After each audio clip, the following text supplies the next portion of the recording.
Hello and welcome back everybody to Blueprint Clash of Clans.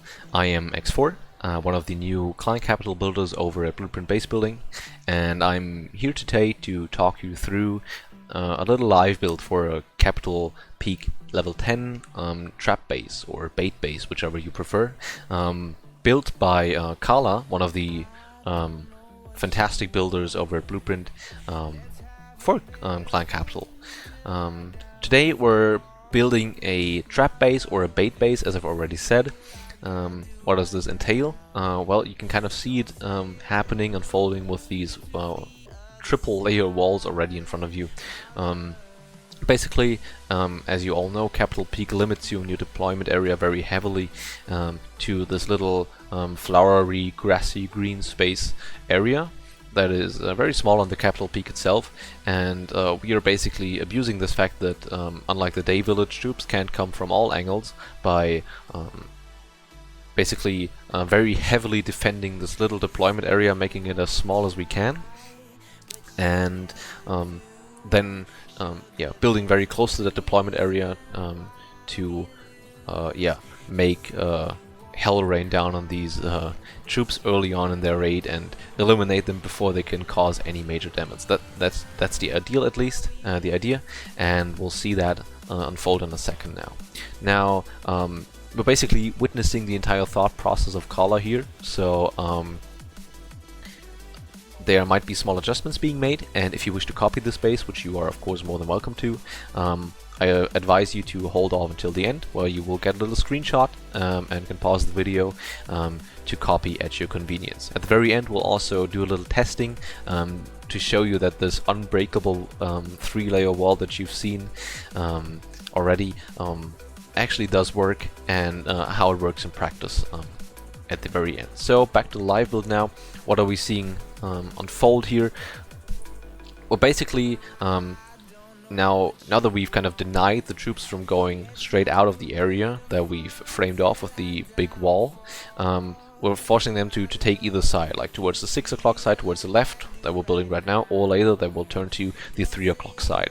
And this is now defended first of all by trash buildings. The trash buildings in this case are always the member huts of a clan, which appear in all shapes and forms now. And behind them, then we don't immediately utilize the defenses, but another cool trick, we're using the cannon cart, basically the defensive troops, which of course also serve as a trash building. But once they're kind of like spot some troops in their range, they will of course turn and target them, and then in turn this will pull the offensive troops towards them, distract them from actually destroying the buildings and freeing up deployment space, which the attacker wants, but instead allowing our defenses, buying our defenses more time to eliminate these troops very effectively. Now we're basically putting down our first few key defenses, basically pinching the troops that would want to head back into the base through this channel of trash we're kind of building, to pick their path if they would like to head towards the rocket artillery or to the giant cannon. They can of course choose either side, and they need to choose either side at some point, but basically a massive kill squads or archers would usually like to go into one straight direction, and now we're forcing them to kind of like split apart, requiring more spells to be placed because the ranges don't overlap so nicely anymore, requiring more troops to be placed because they need to walk back, they might die in that time, and so on and so forth. You get the picture. So basically we're just for our first few layers we're having a few key defenses which are protected by the minor defenses, which are protected by the trash buildings, and you'd use those very closely together, basically to make it as hard for attacking troops that are very good at taking out one thing, by then tasking them to get back to trash or get stuck on a defense, stuff like that, by interchanging these. Now we're turning towards the Capital Hall itself, which is of course the most integral building of this district. It's incredibly tanky, and it can do some incredible damage, of course, at level 10, not so much anymore as at the lower levels where you have less tools to utilize to take it out, but it's still quite potent, so we want to make sure to protect it accordingly. And we're starting to do that with a little moat around the town hall. which basically forces the super wizards or the super archers, the sneaky archers, apologies, to basically approach the town hall from the back instead of just allowing them to take it on from the front. This way we can make their pathing more predictable, we can choose have defenses cover this specific spot, have traps there, just make it more ridiculous for the attacker to just take this portion out. Behind the town hall we have a lot of trash, of course that can be sniped by super wizards, but if the troops don't come from the front side, which they can't anymore now, they will have to bite through that trash before they can go in the town hall. They will also have to deal with the pesky super inferno dragon, which we all know and hate from the Dragon Cliffs, which will cause a lot of distraction and a lot of damage for all these troops trying to take down the capital peak. Now we're just placing down one Inferno Tower, basically just outside the range of this Rocket Artillery, but the Rocket Artillery can still cover it. Our defense very heavily relies on countering the Graveyard Sparrow right now. Of course there's very different attack strategies, but kind of the go-to of many people would be this Graveyard Ram, Wizard, Hawk strategy. So we're kind of making sure that all our key defenses, which would be the usual target of the spell, are covered by a lot of smaller defenses and kind of can cover for themselves too. So this is why we have the bomb tower and the multi-mortar next to the rocket artillery, why we have all these cannons and spear throwers next to the inferno tower. Of course, the inferno tower can also tank for them depending on where the troops come from, but mainly we want these defenses to be able to take down skeletons as quickly as possible before too many accumulate and overrun our defenses. Especially since we don't have that many splash buildings, we kind of need to do both things at the same time, also using point defenses to take these skeletons down as they get so out of hand so very quickly. Now our 6 o'clock to 8 o'clock side section is kind of done for the moment, and we're turning to mirroring this section now. Basically we're doing the exact same thing that we've seen on the 6 o'clock side. Of course now we don't have another raid card, so we use the giants instead. But we have another giant cannon, we have another air defense, and so on and so forth. A cool thing you might not know is that the base actually isn't quite symmetrical, because by default the base going outwards from the deployment area actually is one tile larger towards the top than towards the bottom. So we have just basically one extra tile for our trash, for our giant bombs for example, that we will place later on. But other than that, it doesn't harm the base in any way. The symmetry is still, to the most part, there. And of course, the symmetry, what it does is basically it presents the attacker with two options. They can choose to go in from the top or from the bottom side. Both virtually interchangeable, but basically by taking out one section of the base, they still have to face the exact same section on the other side if they don't want to work clockwise or counterclockwise around the base, which a lot of attackers that are less experienced will often tend to do, and therefore we can basically have two trap bases at the same time defending this capital hall. Yes, so same principle. Always stacking the trash and the little defenses around the key defenses to keep them up for as long as possible, because they deal so much damage to, well, basically all troops.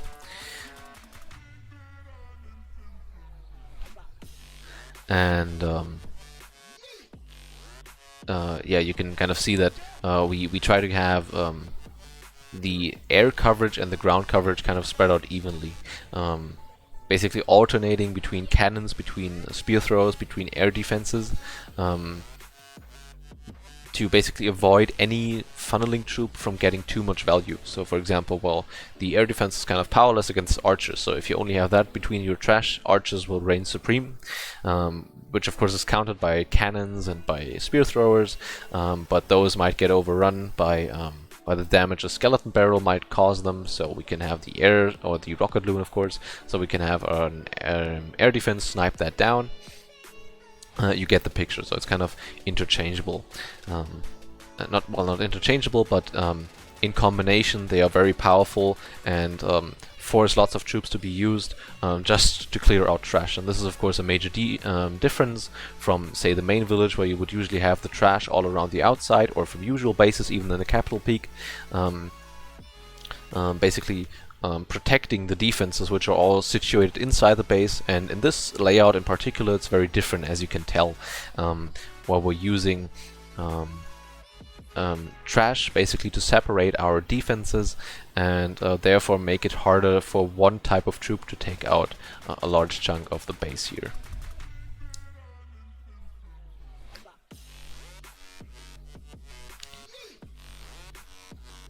With most of the base finished now, after a few more trash buildings, we can start turning towards the last major defenses, which are the blast bows. You can see them still sitting there at the end of the hotbar, and so these will go behind the town hall here, as you'll see in a second, and kind of they accomplish a little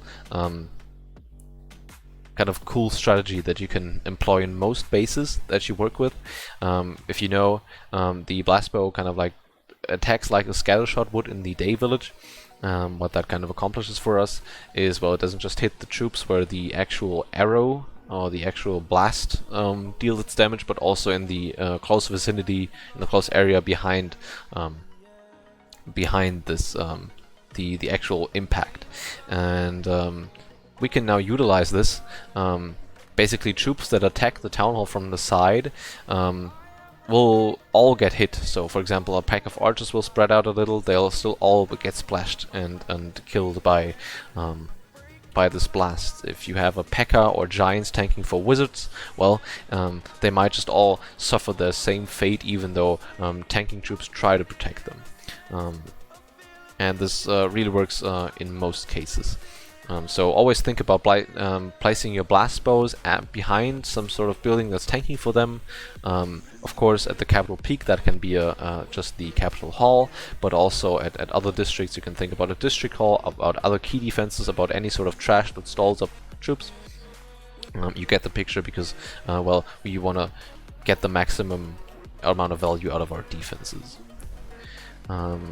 Now, towards the end, you can see kind of we used a lot of the huts already, so we're running a little short on trash buildings to cover the back of the base, but basically we're trying to make it so hard to break out of the base that troops will very rarely approach these blast bows from the backside, but nonetheless we need a bit of coverage there. We don't want troops to be able to target these buildings directly, as of course they are very high value and they need to stay up as long as possible to get out some of that damage.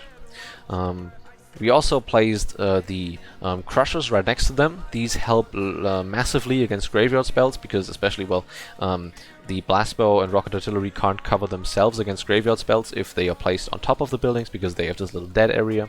So crushers can help with some of that, but also if you, example, want to finish these the backside of the base off with hogs, then hogs can kind of get well, crushed by the crusher, as they are very bad, especially without spell support, at taking these high HP buildings down. So troops coming from the town hall area, hogs especially, will have a much harder time reaching these high value blast bows, because they first have to get through the crushers. Now we're onto the traps already. Something you always want to do is kind of like leave a little bit of space during your building phase to place traps, so you don't have to reconstruct afterwards. And of course these giant bomb spots are kind of obvious in the sense that, well, if you have a 2x2 tile in your base, your attacker can expect that. But we don't want to make our traps unexpected, we want to make them unavoidable. And basically by forcing the troops to take this path around the wall setup that we've created here, we use the giant bombs to take down all sorts of troops, especially archers, skeletons, stuff like that. These little spammy troops, if you will, using the sap traps to take down the rams, which will run off to the side, and then lastly we'll use some air bombs to take down rocket loons, which might want to approach these defenses over the walls, basically use their speed to well, go into these defenses directly, but will halt that plan in its tracks by placing some air bombs there and ruining at least the very first hit of an attacker. And lastly, for good measure, as slow troops might often forget about that and may cause a time fail at the very end, we place a Troll Tesla at the very top.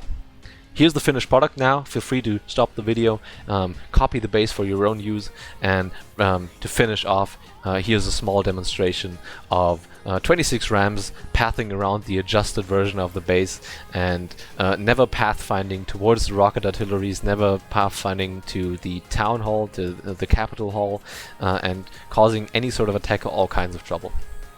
Thank you so much for watching, taking the time out of your day to learn something about the Capital Peak and find a cool and unique base that you of course can use in your own time, and maybe report back about how many hits it took your opponent to take it down.